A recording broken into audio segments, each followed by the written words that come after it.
Hello everyone, it's Luli, and today I'd like to make a review video on a game that's coming out in September called Olympia Soiree. Now this game was released in Japan I think last year, so I've already played it quite a while back, but I'm really glad that it's come to localization because it is one of my favourites, which is why, you know, being objective is going to be slightly tough. But what I'll be talking about is firstly the plot, so kind of like the blurb you would find in the back of the book but for the game, so I guess you'd sort of find it on the website. But yeah, that's what I'll be doing. Then I'll go through the characters that you get to play, all the different routes, and sort of like the description of the characters. So I won't be talking about any of the plot lines or anything like that, just purely what the characters like. Then I will sort of include who I would and would not recommend the game to, followed by my overall rating and a few things I would like to add at the end of this video. But anyway, so there's that. But before I start, I'd like to mention a couple of things. So firstly, although I would not consider any of what I include in this video as spoilers, I am aware that we all have different opinions and thoughts on what spoilers are. I will be including, what you'd find on the website and, my slight thoughts on it. However, I will not be including any CGs or plot spoilers. But as I said, if you don't want to know anything about the game, like you don't want to know what the characters look like or anything, then I would move on. Secondly, this is kind of more like a trigger warning type thing. I felt like I needed to include it because this game touches upon a lot of controversial topics. So things like racism, classist behaviour, sexism, and a sort of incest. Like, it literally covers the works. So I just wanted to include it, and also note that none of the races in this game are representative of real life races, like none of them. So they're colours in the game, however they do not represent real life races or colours in the slightest, and I just wanted to make that very clear because otherwise people may feel uncomfortable or hurt based on this review on the game, which I don't think people should, but I just wanted to include that. Now that we've got through all those warnings, shall we say, let me start. So this game is based on an island in which there is this rigid class structure.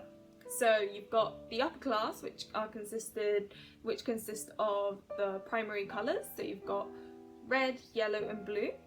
Below that are sort of people of the colours mixed of the three primary. So you've got, green, orange and purple. And then you've got the lower class, which consists of those who are like brown. And then even below that, and those who live in kind of like the depths, are those who are of the colour black, or those who have mixed colours. So they may have like blue or red or yellow, like different colours all mixed into their hair, or they may be a cyan colour, or colours that are considered not pure and ugly, which is really weird because some of the characters are really pretty, so I don't know, but whatever, it's how the game goes.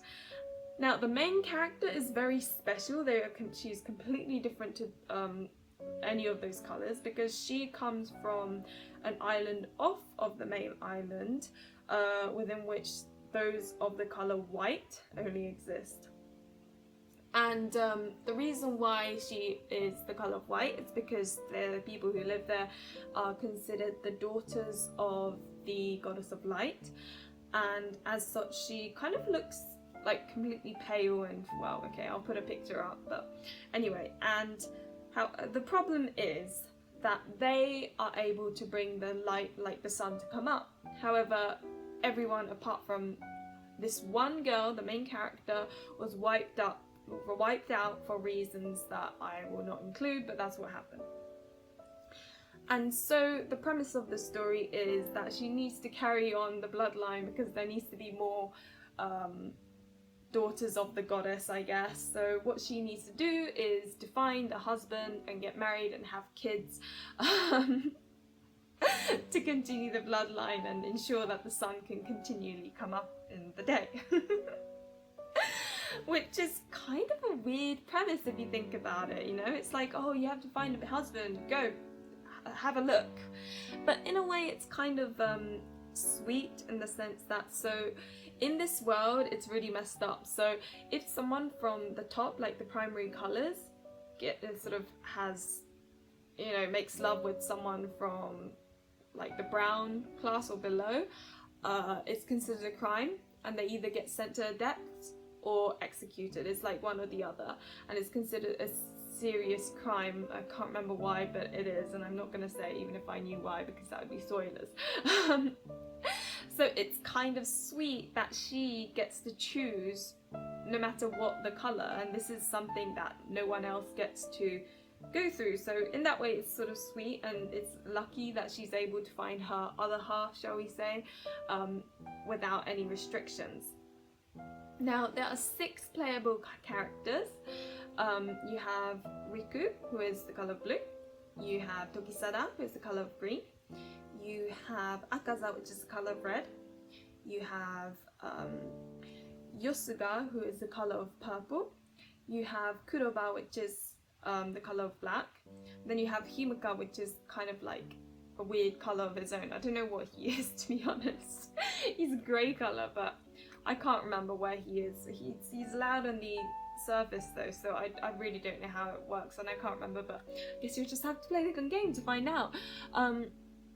And the order in which I went was Riku, Tokisada, Kuroba, Yosuga, Himuka, and then Akaza. Now Himuka only becomes available when you play the 4 characters that are like, you know, other than Akaza, and then Akaza is the final character that you can play. So you need to do the first 4, then you have to play Himuka, and then you have to play Akaza. So there is some restriction, which I know annoys some people, but trust me, there is a good reason for it. So yeah. Now let me go to the description. Firstly, you have Riku, who is the colour of blue. He's very serious and uptight. He's not very good with women, even though he's handsome and attractive and popular.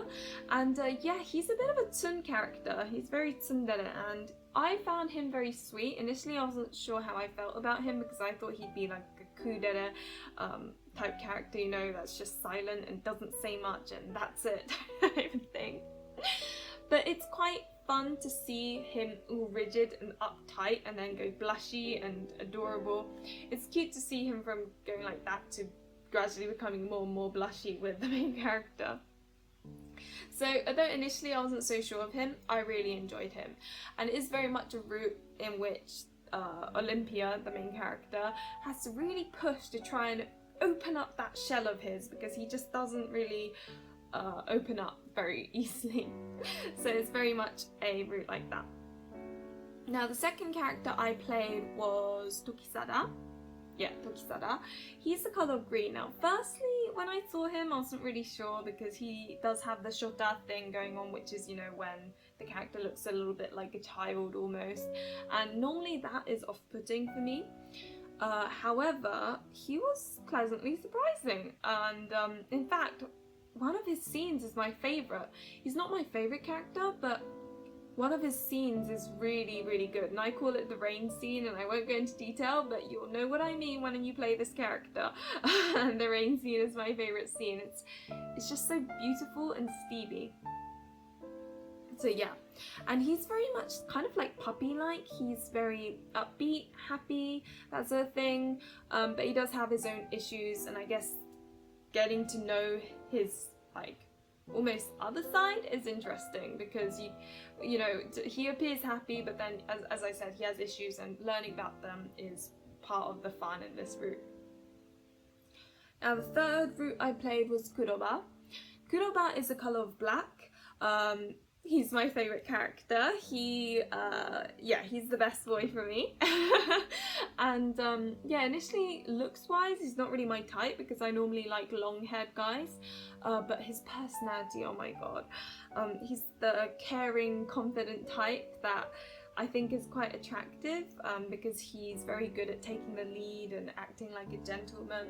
However, he does almost, I guess because he is the colour of black, he has experienced a lot of prejudice, and therefore almost kind of tries to keep a distance with Olympia, which is a little bit annoying, especially part of it, but also that dynamic is really interesting. But the key words would be caring, confident, gentlemanly, and I found him the most attractive in terms of personality, and some of his endings were interesting to say the least. But yeah, so that's kind of what I have to say about him. Now the fourth character I played was Yosuga. He's of the colour purple. Oh, he is just so sexy. The thing is, like, looks wise, he is my type. Like, I find him the most beautiful and pretty and sexy, and everything about him looks wise is the best. However, the issue I had was, although he's not a player, he gives off this like weird player feel, which I normally try to avoid in a way, even though he's not playery. So I would say he's a little bit like Nicola Francesca from Pure Fiore, where he's a bit playerish, but he's not actually a player. And the issue I have is the distance that they always try and keep between, you know, the main character and them, because they don't want the main character knowing about who they truly are. And that's similar here with Yosuga, where there's a bit of a darkness about him, and it's interesting because he's good friends with Kuroba, but they're kind of different in the sense that Kuroba has a very positive energy about him, whereas Yosuga has a bit of a more negative energy about him.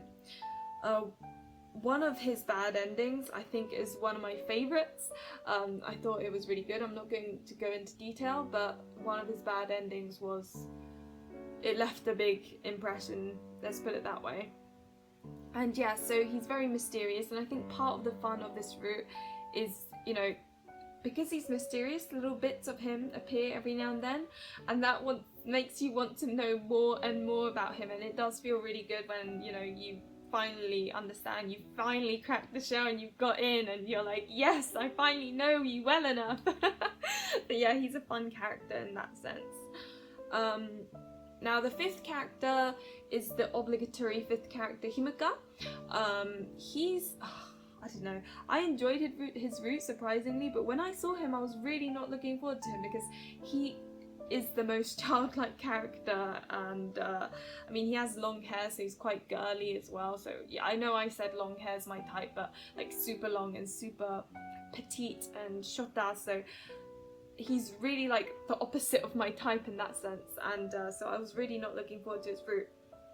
However, when I played him and finished his route, I was really surprised, because I suppose people, maybe, I don't know whether the developers are aware that shota is kind of a very specific, you know, character trope, and not everyone likes it type of thing. I don't know whether the developers felt that way or something, because the route was very much not about romance necessarily. Like, there was still a steamy scene, but it wasn't focused on that. It was focused on the story, like the world of it.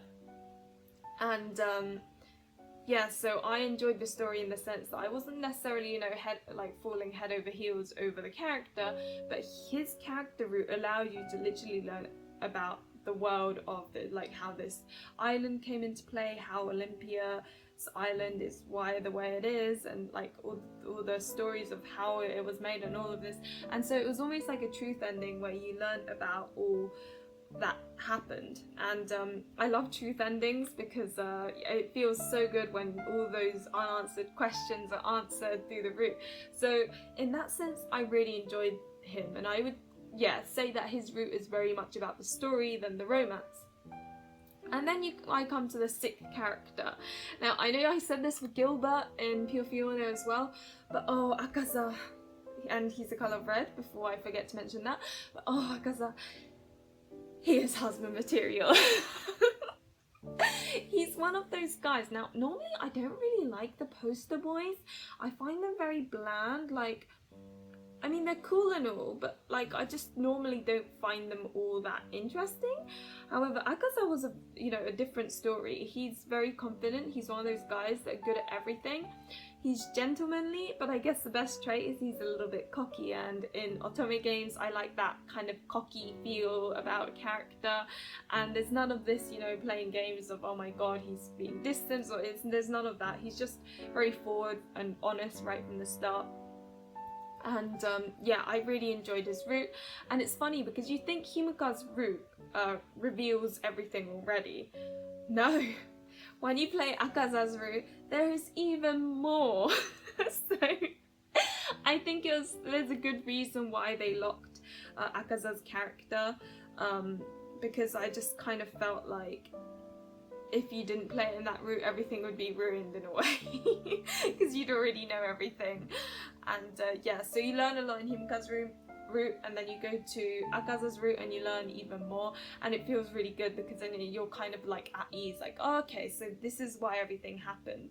And then what's even better is right at the end, I don't know if this will be the case with the Western, like, localized version, I don't know, I'm assuming it will be, but at least in the Japanese version, you had like after notes of like what's almost like diaries of each of the characters, and including all the sub-characters. So you really, not only do you get to learn about the world of Olympia Soiree, but you also get these after notes which helps you really understand the other characters as well as the completable characters. But yeah, no, Akaza right from the start was very much husband material in the sense that even when they go on their little dates, it's kind of like, oh well, you know, it's as you'd expect, put it that way. And yeah, so that's Akaza. Now, who will I and would I not recommend this game to? So firstly, I'll say who I would recommend it to. I would recommend it to those who want like enjoy an interesting, controversial, twisted storyline that touch upon mature themes, because this game really is one of those where it's a bit dodgy in some areas. As I said, I'm kind of surprised that it managed to get to localization because there's so many dodgy themes about it. But if you're really into that and you love serious stuff and all this, then I would really recommend this game. Another is I would recommend it to those who like good bad endings. Oh, some of the bad endings, or even I could even say all of them, are so well written. Like honestly, even those who don't enjoy bad endings, please play them, at least one, because they are so well written. And you know, you can read the spoilers and then play them, so you've got your like heart prepared and stuff, because I know how horrible some bad endings are. I have cried many a times because of bad endings, so I understand. But honestly, even if you don't play bad endings, play the bad endings of this game because they are so well written. You know, we're not just talking about someone, oh look, they died, or oh, they've run away, or you know, it's none of this simple bad ending business. The bad endings, some of them are grotesque, and I don't mean like visually speaking, I'm talking like psychologically grotesque, where you look at that and go, oh, how did they come to that? And yeah, I shouldn't be laughing about it, but no, it's just, they're just really well written. They're clever, that's the word. They're clever bad endings where they really leave an impression in your mind, and it's not just some cheap, oh they died or whatever bad endings. We're talking really good, goes into itty gritty details and you can really enjoy it type bad endings. So if you're really into bad endings, honestly, I would really, truly, 100% recommend this game to you. And another bunch of people I would recommend this game to are those who enjoy steamy scenes. I mean, I guess it is a 17 plus game, as in like, you know, 17-year-olds and above should play it type game. So some that, like, every route has at least one steamy scene where you're like, oh my god, my heart's beating so fast right now, type of thing. I don't know whether that's the right way of expressing it, but yeah, there's just some really deep, steamy romance where you're like, oh wow, I really appreciate this scene, and they're always done so beautifully, and it actually makes sense, you know, it's not forced, it all comes naturally. And yeah, so if you really enjoy steamy CGs and love stories and romance, then I would really recommend this game. It's sort of similar, maybe higher than Pure Fiore, I would say, yeah. Like, think of Yang in Pure Fiore if you have played that game. It's some of them are a bit like that. And oh yes, another reason I would recommend this game is because it's got a very, like, I would recommend it to those who want an Eastern feeling game, because it's got like elements of Japan, I suppose, like in some of their clothes and like some of the particular history and like the lore behind it, although it's not true, you know, in the sense of the fairy tales, they aren't really how they actually are in, you know, in real life. They've changed it to fit the game, but it is very a Japanese feel. So if you're looking for something with a more Eastern, like, aesthetic, then I would definitely go for it. Now, I wouldn't recommend it to those who want a light, fluffy, happy-go-lucky comedy type game, because this really is like a serious kind of theme game. And although there are like smiley moments, if you want something that's fluffy and happy, then I would not go for it, because there's some endings I think that are pretty crazy, and even just the route itself, some of them are pretty crazy and some really sad. So yeah, I would not recommend it to those who are looking for a rom-com. I would also not recommend it to those who want a Western theme. If you want a Western themed game, I would either go for Pure Fiore, which is based in Italy, or Code Realized, which is based in London. That's the kind of games I would go for. This is very much Eastern, so yeah, if you're looking for a Western one, I would not recommend it either. I would also not recommend it to those who want a kind of innocent romance. If you don't like steamy scenes and they make you uncomfortable, then I would not go for this, because there, as I said, there are loads of steamy scenes and none of the romance is like pure and innocent, and well, some of the routes going up to steamy bits are innocent and sweet, but there's always a steamy bit, so yeah, that's why I wouldn't really recommend it to those who want like an innocent, happy, fluffy romance. But even if you don't enjoy bad endings, please do play this game and play the bad endings, because they are so well written. It's a waste if you don't go through them. I know they can be horrible, but they are so good. So yeah, that's kind of one thing I'd like to include, even if you don't like bad endings. I think I've stressed it enough. And again, I would not recommend it to those who don't like or feel uncomfortable with serious themes and issues such as racism, sexism, incest, all of that. If that really makes you uncomfortable, then yeah, just don't touch it. Move on, find something else, because unless you're obviously trying to push yourself outside of your comfort zone, but unless that's the case, I would leave it. And that's the ice cream van. Anyway. So yeah, that's me covering those and those who I would not recommend. Now to my final rating, I would give it, so I kind of initially gave it a 4.5 out of 5, but the only reason I didn't give it a 5 was because I was not feeling like an Eastern aesthetic game at the time when I played this game. So that's literally the only reason why. Otherwise I would just give it a 5 out of 5 star. Because yeah, just everything about it was so good. I like the beautiful CGs, artwork, all of that. I love the character designs. I adored each route and how the romance develops between the main character and the love interests. And I personally really like serious themes, like mature themes. I find it more interesting than something that's fluffy. So for me, it really fit, like it was perfect for me.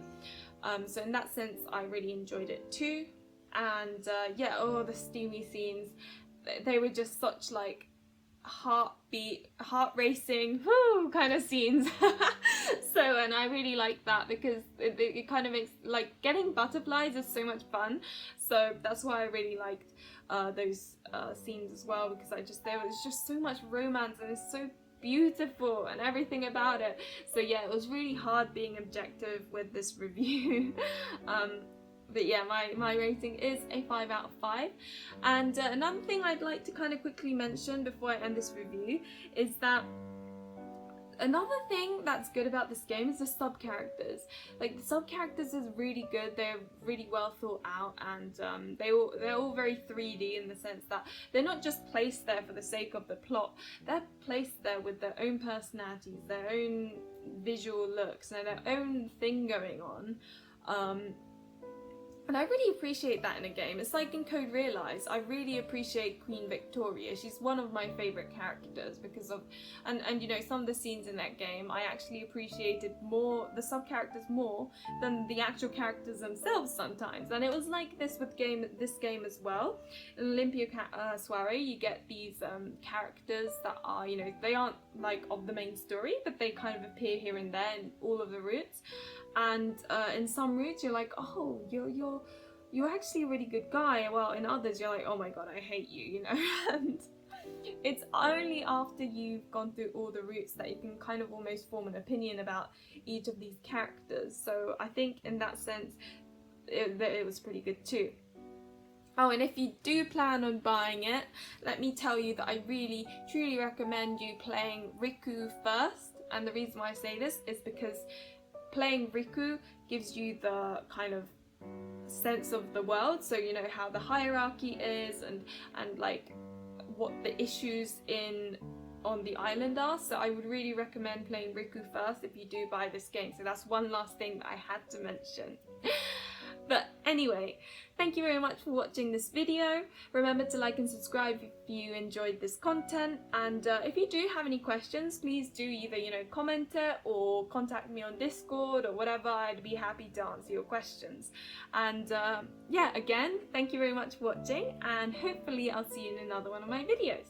Bye!